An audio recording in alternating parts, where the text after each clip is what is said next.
May gabigid sa tanan, kag salamat sa sining nga opportunity nga mangin kaupod ko kamo sa subong nga gabi sa ah, day 5 na sang aton nga prayer and fasting. So aton nga topic sa subong nga gabi is about consecration and repentance. So salamat sa sining opportunity nga makashare kita sang pulong sa Ginoo diri sa room and of course sa iban pa nga nagaupod sa aton sa subong nga gabi. Ang atong nga text sa Romans chapter 12 verse 1 to 2. Hambal nga diri, therefore I urge you brothers and sisters, in view of God's mercy, to offer your bodies as a living sacrifice, holy and pleasing to God. This is your true and proper worship. Do not conform to the pattern of this world, but be transformed by renewing of your mind. Then you will be able to test and approve what God's will is, His good and pleasing and perfect will. Another text, Acts chapter 3 verse 19. Repent then and turn to God, so that your sins may be wiped out. The time of refreshing may come from the Lord. Kabay ang Ginoo magpakamayugid sa sining nga mensahe sa subong nga gabi. Consecration and repentance are two fundamental concepts in Christian theology that are deeply intertwined. Repentance is the act of turning away from sin and towards God, often accompanied by a heartfelt desire to change one's life. It is a recurring theme in the Bible. The phrases or the phrases like repent appearing a multitude or multiple times in the New Testament. Consecration, on the other hand, involves dedicating oneself wholly to God's service and purposes, often through action such as baptism. Both concepts are essential to a believer's spiritual growth and relationship with God. So, amo ni siya ang isa sa mga meaning sa ginatawag naton nga consecration and repentance. But may ari ko din nga butang sa aton nga presentation kung ano ang meaning sa ginatawag nga consecration. Consecration meaning in Hebrew is ginatawag ni siya nga haga. Ang butang balon is to sit apart, or ginatawag nga dedicated or gindedicate, gintugyan ang kabuhi sa aton nga Ginoo, ginpain para sa aton nga Dios. In Greek word naman, ang buot ng balon sa consecration is para do or para di dumi. Ang buot ng balon to give over, paghatag sa aton nga kabugusan sa aton nga Ginoo, or ginatawag nga surrender, pagtugyan sa aton nga Dios. Not just a feeling, hindi kay nabatyagan mo lang or balatyagon mo lang ang ginatag nimo sa Ginoo because or mambalaton nga, but a deliberate act. Conscious ikaw nga ginhatag mo sa Ginoo, kag seryoso ang paghatag nimo sang imo kabuhi sa aton nga Ginoo. So amo nang butang balon sa ginatawag nga consecration. God calls us to be holy. Ang Diyos nagpanawagan sa tanan nga mga tao nga mangin balaan o kung mangin consecrated before sa aton nga Ginoo.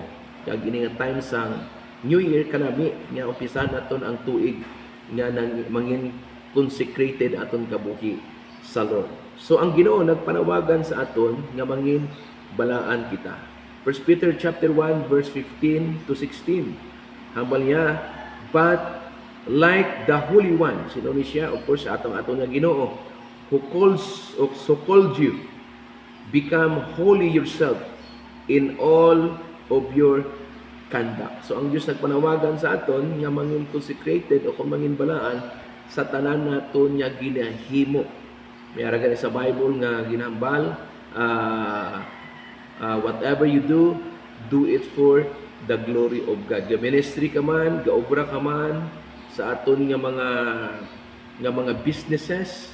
Wow, kanami gid ang aton kabuhi nga gaumpisa kung ga trabaho kita nga nangin consecrated even sa aton nga school or ano man ang aton nga ginhimo, ang aton kabuhi is kaaya-aya or acceptable sa tubangan sa aton nga Ginoo. Even sa aton nga text inabal sa Bible nga dapat kuno ang aton nga kabuhi is mangin pleasing, holy, and acceptable sa aton nga Ginoo. So may ginatawag nga or gusto ko ni dalon sa ino ang ginatawag nga ang pag-importante sa ginatawag nga consecrated life. O kon why consecration is important? Kaya importante gini okay man lang guro ng life ta. Kung ano sa nagligad amo man subong. But sa Bible, God's call to consecration. Ginambal ko to kay ina. Yang Ginoo naga panawagan akong gatawag sa aton sa tanan nga mga katawhan nga mangin balaan sa atubangan sa Ginoo. Leviticus chapter 20 verse 26. God wants us to set apart for His purpose. So bago kita gamiton sa Ginoo, i-set apart kita, i-consecrate kita sa galamiton sang Lord. So daw kaangay sina nga bago ka mag-inom sang kung magamit sang baso, hugasan mo anay gamiton nga sa kung ano ang purpose o kung butangan nimo sa tubig bago ka mag-inom. Amo na ba sa pulong sang Lord nga aton nga life bago gamiton is dapat consecrated o kung gin-prepare para sa iya nga tinutuyo. So next is consecration brings spiritual power. Without consecration, ang aton nga mga work is powerless. Amo na sa Bible, 2 Corinthians chapter 7 verse 14. Kasi niya kung akon mga katawan magapaubos, magtalikod sila kasalanan. Amo sa pulong sa Ginoo, sabton ko kung pamatian ko ang ila pangamuyo kag ayuhon ko ang ila nga land. That is powerful nga gin-mention sang Bible. Ang iyang makatawhan kinahanglan gid hindi lang mag-ministry o kung magtrabaho sa atubangan sang Ginoo, kundi hambal sang Biblia dapat gid manginbalaan sa iya nga atubangan. Kaya humility, prayer, and surrender siling nga life is nag-unlock sang ginatawag nga God's power. Hallelujah. Ang gahom sang Dios manifest aton kabuhi kung aton kabuhi is ginatawag nga balaan sa iya nga atubangan. Consecration deepens relationship with God. So makabulig ini gali ang ginatawag nga consecration niya kabuhi, magabulig sa aton nga magadalom ang aton nga relasyon sa iya. Kabay kita nga mga Christian, kung kita nga nagapamati sa mga nag-upod, dapat hindi lang kita nga may ara kita nga relationship kay Lord, dapat nagadalom ang aton relasyon sa iya. Makilala pagid naton kung sino siya.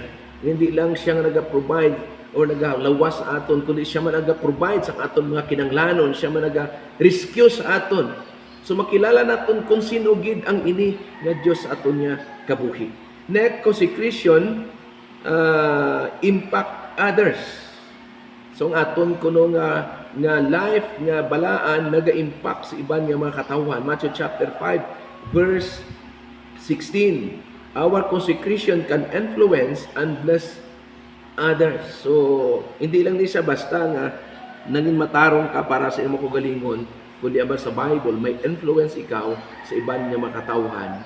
Butan ba maga-manifest ang ginatawag nga salt sang world, ikaw ina maga-manifest ang ginatawag nga light of this world, ikaw maina because ang ginatawag nga kabuhi nga consecrated sa aton nga atubangan sang aton nga Dios. So amo na ang pag-importante nga kinahanglan gid ang ginatawag naton nga consecrated nga pagkabuhi sa sining nga year 2026. So hindi lang ginatawag naton nga consecrated aton nga life, kundi ang kabuhi naton naghinulsol man sa sini nga pagkabuhi naton sa sininga kalibutan. Kag ang meaning sang ginatawag nga repentance makita man naton actually diri sa aton nga prepare nga message is ang repentance, ang buot hambalong gali sina sa Greek is ginatawag nga metanoia. Ang buot hambalong sina a change mind. Nag-change ang aton nga mind. Ginbayluhan naton aton nga mind. Kung ang mind naton before is ginatawag nga earthly mind, ginaisla naton sang godly mind. Ano naman ako nang ginama sa Colossus chapter 3 yata, kung hindi ko malipat, ngamal niya, set your heart on things above. Set your mind on things above. And even sa aton nga text kaila, ginambal sang Bible, nga dapat kuno, do not conform to the pattern of this world, but transform by renewing of your mind. Habang sa pulong sang Ginoo. So repentance, buot naman gani is change of mind, o ginatawag nga U-turn. Nagtalikod, nagliko, o kung nagtalikod sa ginatawag nga kasalanan. Sa Hebrew word naman is ginatawag nga shuv. Ang buot naman sina to turn back, or ginatawag nga return. Amo ni hambal sa pulong sang Ginoo, ang buot naman sa ginatawag nga repentance. Ang ginatawag nga repentance gali involved sa ginatawag conviction sang ginatawag nga sin. Na buot naman ginaako mo nga nakasala ka. Naginulsol ka kay nabalaan mo nga makasasala ka. Hindi nga naginulsol ka kay nadakpan ka. Hindi nga naginulsol ka kay napriso ka na. Kundi ang basang Bible, ginaknowledge mo o ginaknowledge ko nga ako makasasala. Kaginandan ko mag-repent. Of course, ang repentance is not about emotion lang. But repentance is ginatawag nga amo ning pag-change sang aton nga kabuhi. We are commanded to repent, to change our direction. Hindi kita maghambal nga ang sala ginadumta namon kag was maliwat naman kami. No, hindi butang balon sina. Butang balon may ginatawag nga progress. Kung makasasala ka subong decision na nimo nga magtalikod sa kasalanan o pagbiya sa kasalanan. So, we are commanded to repent, to change direction, turning from sin to God. So, kada isa sa aton subong gabi, mag-evaluate sa aton niya kabuhi. Nga, kinahanglan naton gali maginungsol sa atong kasalanan. Of course, magambal kita, what is sin? Sin is not loving God. Ang sin among ang hindi pagigugma sa aton nga Dios. Ang sala amo ang ginatawag naton nga hindi pagtuman sa kabubuton sang Dios. Ang sala amo ang hindi paghimo nga nabalaan naton nga insakto, pero wala naton ginhimo. Habang sa Bible, nagapakasala kita. May ginatawag nga sin of omission, na omit nimo, wala nimo mahimo. Kag may ginatawag nga sin of commission, gincommit nimo. May binagpatay ka, nangawat ka, o kung ano man nga ginkumitar nimo sa imong kabuhi, so dapat nato na hinulsulan. So maghambal ka sang sin of omission, ginumit nimo, ginbaliwala nimo, nami gali maghatag, nami gali mag-preach, wa ikaw nagwali sa pulong sang Ginoo, ginumit nimo. Next, why repentance is necessary, nga kinahanglan gid. Number 1, God's holiness demands sa ginatawag nga repentance. Kung gusto nimo maging consecrated, we need to repent. Naba sa pulong sang aton niya Ginoo. Isaiah chapter 6 verse 1 to 5 and Psalms 51 verse 4. Sin offends God's holy nature. Ay, ang sala gali nato nag-effect gina sa hindi na namian si Lord kay tungod balaan ang aton niya Ginoo. Sin separates us from God. So, hindi kita mag-repent, ang aton nga life is separated sa Ginoo. Hindi ka mo close ni Lord. Kaya ang sala, amo ni ang nagadibisyon o nagapugong sa aton nga pagpalapit sa aton nga Ginoo. Isaiah chapter 51 verse 1 to 2. Repentance gali restores broken relationship. Wow! Hallelujah! Kung broken ang imo relationship kay Lord o si iban nga tawo, need to repent. Ang bala siya, ginapatawad kuna ikaw. Amo niyang karami, sang ginatawag nga repentance. Repentance restores broken relationship. O yung kabalo kung sino ang diri nga may ara or sa aton diri nga may ginatawag nga relationship way makayo. It's time to repent. Kag hambal ni Lord si Lord ang mag-restore sa ginatawag nga broken relationship. Repentance brings forgiveness. Wow. Ang ginatawag nga renewal. Of course, sino man abi magpatawad sa imo kung way ka naghinulsol sa sala. Kang nami kay Lord, kay once sa mag-confess kita sa atong sala, sambal sa Ginoo is faithful and just to forgive sang tanan, hindi lang isa kundi sang tanan naton nga kasalanan. 1 John chapter 1 verse 9 amo nang sa pulong sang Ginoo. Acts chapter 3 verse 19. God forgive, restores and refresh. Jesus calls us to repent. Ang Ginoo gali nagtawag sa aton gidya nga maghinulsol. Repentance is a call to follow Jesus. So amo ning kanami nga wala lang kita gipabayan sa Ginoo nga magpakasala, kundi ginahambal sa pulong sa Ginoo nga kung nakasala kita, pwede gid actually kita makahinulsol. So ano man aton makasalanan subong, maybe gambal ikaw wow kadako gid sang sala ko. Kanami gali mo turan, ang Dios pwede gyapon ka patawad.